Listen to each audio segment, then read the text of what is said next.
Good morning, I'm Mary Beth Marsden, and this is Know Your Health from LifeBridge Health, where each week we bring you important health information. This week we're talking with Melissa Majumdar, registered dietitian and personal trainer from the LifeBridge Health Bariatrics Surgery Program located at Sinai Hospital. And we're here to talk about how to manage a work-life balance while also maintaining an exercise and healthy eating regimen. And that can be so difficult. Melissa, thank you so much for joining us. Thanks for having me. I'll tell you, we all struggle with this. It's really hard. We run. We cram everything into our lives. It's hard to make exercise a priority. So how do you start with people? How do you get very busy people that you see every day to work this into their lives? As far as the exercise piece goes, there's the misconception that you have to have this chunk of time to do it. You actually can break up your exercise into multiple sessions during the day. It can still be very beneficial as long as you're doing at least 10-minute chunks. You can actually work harder if you have smaller amount of times for some people. For example, you can,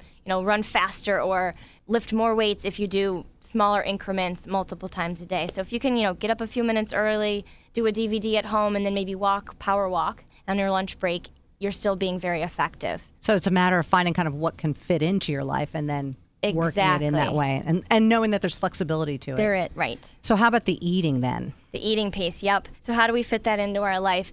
Have some things on hand at all the time. Have your individually frozen fish or your chicken breasts that are ready to go. If you don't have those backups on hand, you're going to be getting takeout, you're going to be getting the fast food. Buy in bulk, that can be very helpful. Yogurts, cheeses, those last a little bit longer. And, having the snacks on hand, not just relying on the big old meals, will help you out. What are some good snacks just to have on hand that are easy? I find like a low-fat cheese stick or the low-sugar yogurts, maybe some protein powder. You can get that in your desk drawer at work and just throw it with some low-fat milk. Nuts are good. Make sure you individually portion them, though, or you're going to end up in the nut jar all day.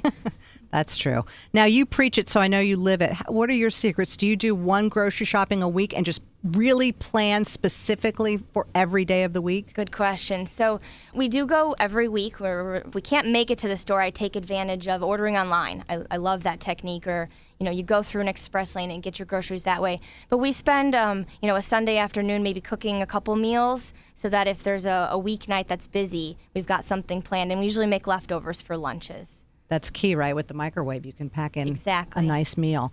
You were talking about being busy and sometimes wanting to eat fast food for a meal. Are there certain types of foods that are better than others if we do get into a pinch? Sure. I'm never going to say go eat fast food, but I know that we have to sometimes. So take advantage of the nutrition facts that are available. Many restaurants now have to post their nutrition facts, and some certain parts of the menu will kind of steer you. For example, I think Taco Bell has their al fresco, or Subway's got their 6 grams of fat or less.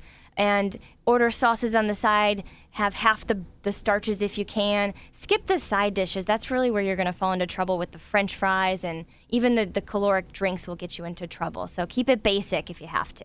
I'm sure you talk with a lot of people, too, who fall off track. And when they fall off and they stop eating right or they stop exercising, they don't do it at all. And it's very hard to get back. How do we forgive ourselves and get ourselves back on track?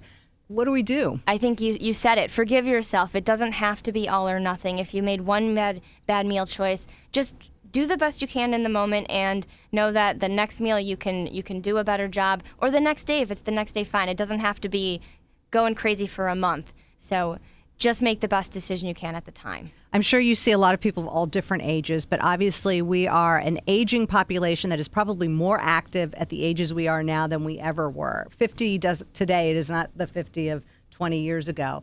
So people are trying to find exercises that work for their joints. And do you try and help people with that as well? And not everyone can go out for a 5-mile jog. Sure. Well, like you said, the exercise has to fit the person. So a lot of people are doing water aerobics these days, or dance classes, like the Zumba is very popular.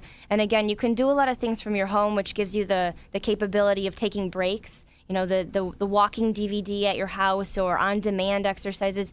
You can tailor it to what works for you and take breaks if you need to. I would imagine you've seen people completely change their lives. Oh, it's so and their exciting. Outlooks on life. It's very exciting to watch.